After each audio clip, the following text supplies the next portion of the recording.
Ror, ini beberapa narasumber curhat ke gue nih, kalau diwawancarai Rory itu jadi baper gitu, nyelekit dia bilangnya gitu.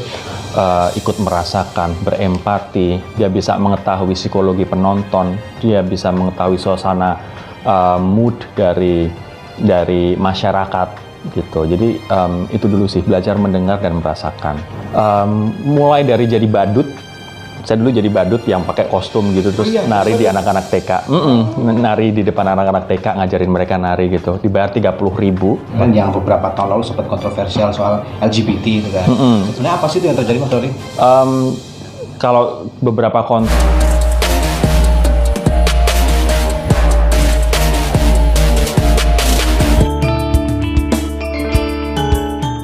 Assalamualaikum warahmatullahi wabarakatuh. Saudara-saudara, para konco, para sedulur dimanapun Anda berada, kembali lagi nih bertemu bersama saya Ferdi Setiawan Mas Blangkon dalam The Blangkon TV, Blak-Blakano Kontroversi. Saat ini saya akan mengajak Anda untuk menemui seorang presenter ganteng. Biasanya kan saya menemui presenter cantik, sekarang presenter ganteng, cerdas, badannya proporsional, dan menjadi idola kaum hawa, bahkan ibu-ibu muda. Siapa dia? Dia adalah Rory Asari. Kita ingin melihat kesehariannya, tapi jangan lupa tetap subscribe, komen, like, and share The Blangkon TV ya. Langsung aja kita ke apartemennya.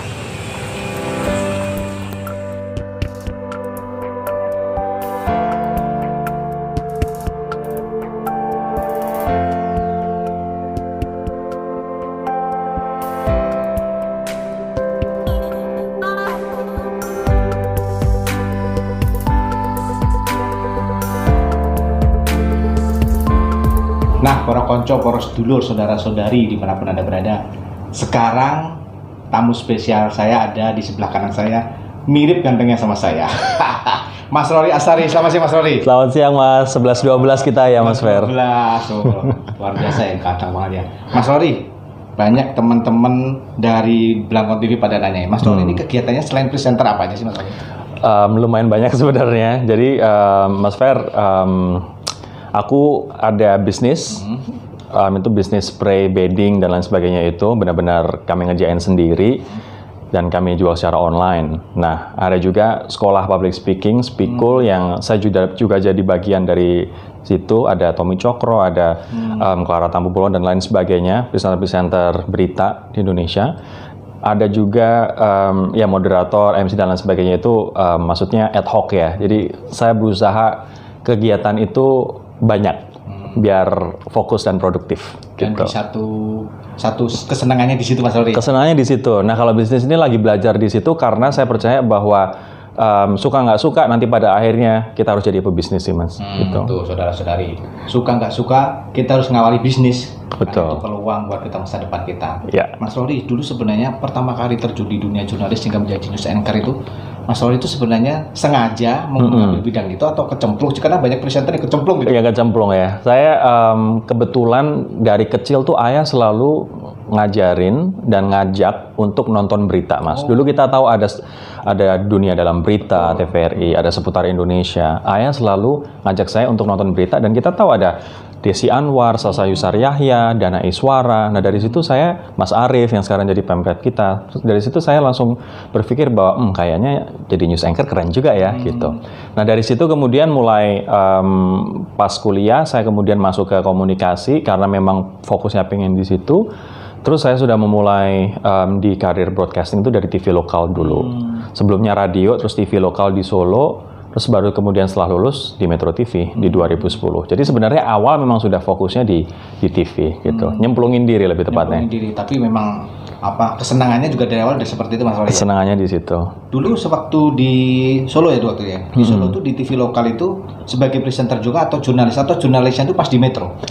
Kalau di Solo kebetulan presenter aja dan tidak di lapangan. Tapi kalau benar-benar yang jadi reporter, terus kemudian dikirim ke daerah konflik, bencana, ya benar-benar di Metro. Gitu. Mas Rory, selama di Metro Mas Rory, apa sih hal yang paling berkesan selama menjadi jurnalis? Mas Rory pasti pernah mewawancarai tokoh-tokoh, bahkan di dunia pun saya melihat ada beberapa tokoh yang apa sih Mas Rory yang bisa dipetik dari profesi jurnalis bisa menemui sejumlah tokoh dunia itu? Kalau saya melihatnya profesi jurnalis ini punya kekuatan penetrasi dan dobrak yang luar biasa sih Mas Fer.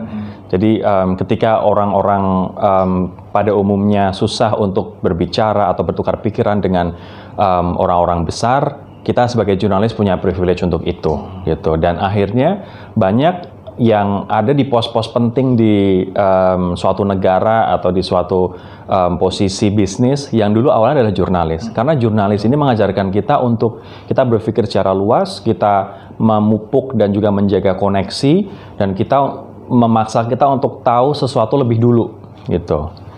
Bahkan kita set the trend, gitu. Jadi saya melihat bahwa jurnalis ini adalah basic untuk banyak hal. Kita mau ke bidang komunikasi, kita mau ke bidang bisnis, kita mau ke bidang pemerintahan, kita mau ke DPR, kita mau ke misalnya birokrasi dan lain sebagainya. Menurut aku nilai-nilai jurnalistik ini yang menjadi bekal gitu loh. Kalau pengalaman nih Mas Rory, kan kalau wawancara tuh pedes, tegas, kritis. Pernah nggak sih Mas Rory dapat kritikan lewat habis siaran langsung dari netizen gitu tuh, jangan terlalu pedes dan sebagainya, bahkan ancaman dalam tanda petik, pernah nggak sih Mas Rory? Kalau kritikan netizen kebetulan nggak sebanyak dengan pujian dan ucapan terima kasih yang didapat. Aku nggak tahu kenapa, tapi alhamdulillah justru malah orang appreciate karena merasa suara mereka terwakilkan di program itu, Mas. Jadi aku yang tegas, aku yang tanpa basa-basi, aku yang mungkin pertanyaannya tajam, publik suka itu. Tapi bukan berarti narasumber suka, karena narasumber mungkin ada juga yang tersinggung, ada yang mungkin kaget, ada yang mungkin yang kehilangan muka, ada yang mungkin gelagapan dan lain sebagainya.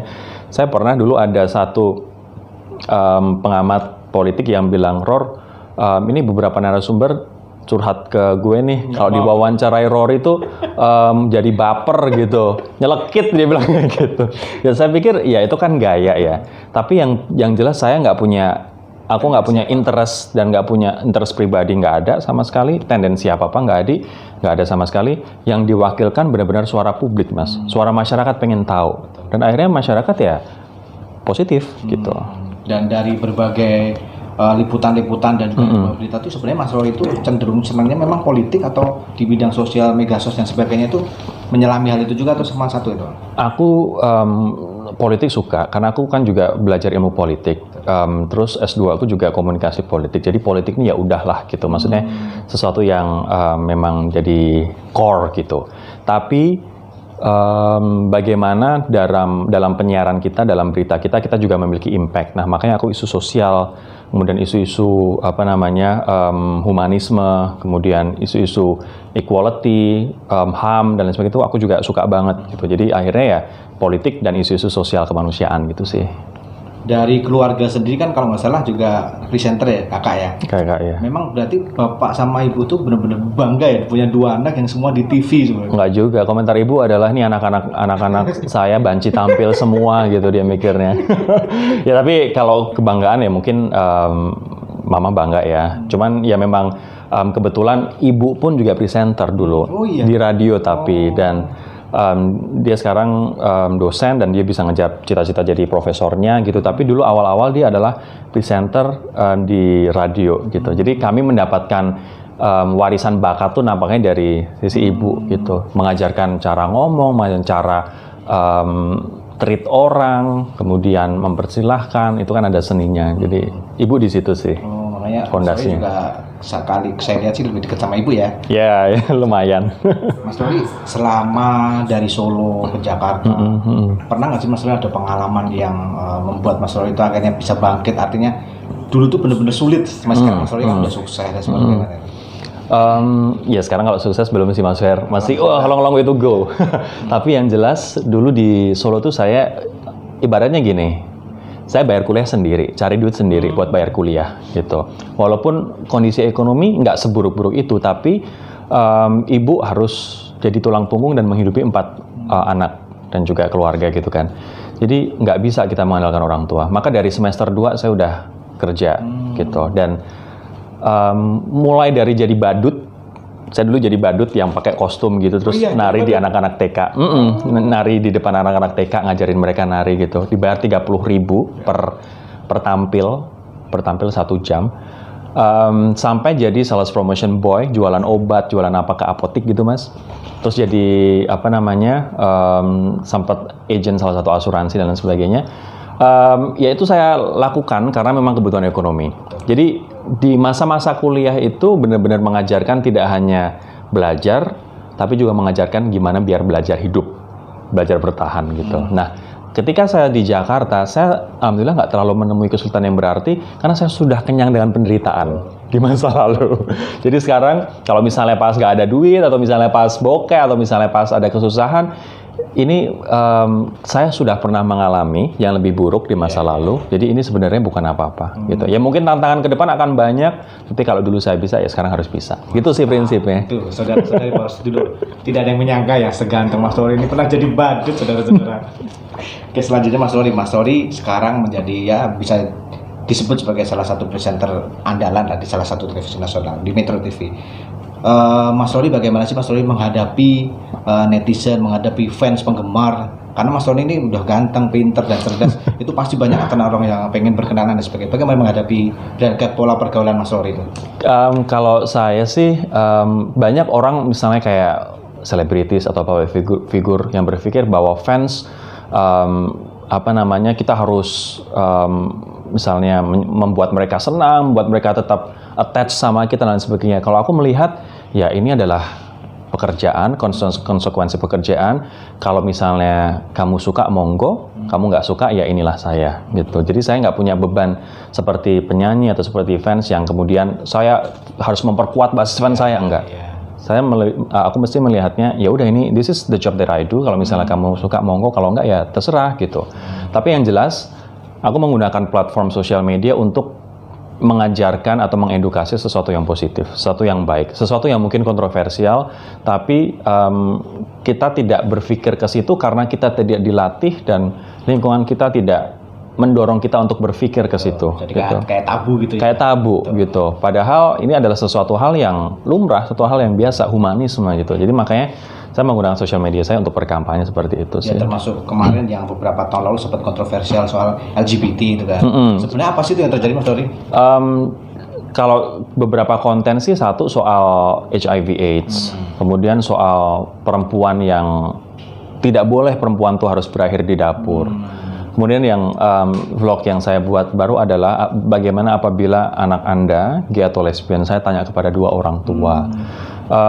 Jadi sebenarnya saya pengen mengajak untuk kita berpikir lebih kritis dan juga berpikir tidak secara sempit sih gitu, bahwa intinya adalah ya udah, kita bangsa majemuk, kita bangsa yang berbeda-beda, sehingga kalau misalnya orang itu berbeda asal tidak merugikan kita, ya biarkan mereka berbeda gitu sih Mas. Kayak misalnya alasan aku mengangkat soal HIV/AIDS karena aku melihat awalnya itu aku melihat bahwa banyak anak-anak yang mereka nggak tahu apa-apa, anak dengan HIV/AIDS, dan mereka akhirnya jadi korban judgment, jadi korban diskriminasi dari orang tua, dari teman-temannya, gitu, dari sekolahnya bahkan diusir.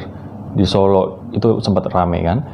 Terus banyak juga data juga menyampaikan bahwa di Kementerian Kesehatan istri itu yang paling banyak Mas kena HIV. Padahal mereka nggak tahu apa-apa. Istri dalam artian ibu rumah tangga. Nah makanya aku punya kesadaran itu. Nah kalau soal yang vlog terbaru, aku pengen bertanya sebenarnya ke kedua orang tua. Memang aku sengaja kasih positif dan negatif, setuju dan pro dan kontra. Jadi biar orang-orang ya berpikir bahwa oh ternyata kalau kontra itu argumennya seperti ini, kalau pro itu argumennya seperti ini gitu. Ya memang jadi sempat rame, tapi ya kalau kita nggak memulai diskusi ya akan jadi tabu-tabu terus gitu. Akhirnya waktu itu Mas Rory menjelaskan ya, mendeklarasikan untuk sebenarnya tidak seperti yang orang bayangkan. Makanya orang-orang kadang-kadang tabu seperti itu Mas Rory ya.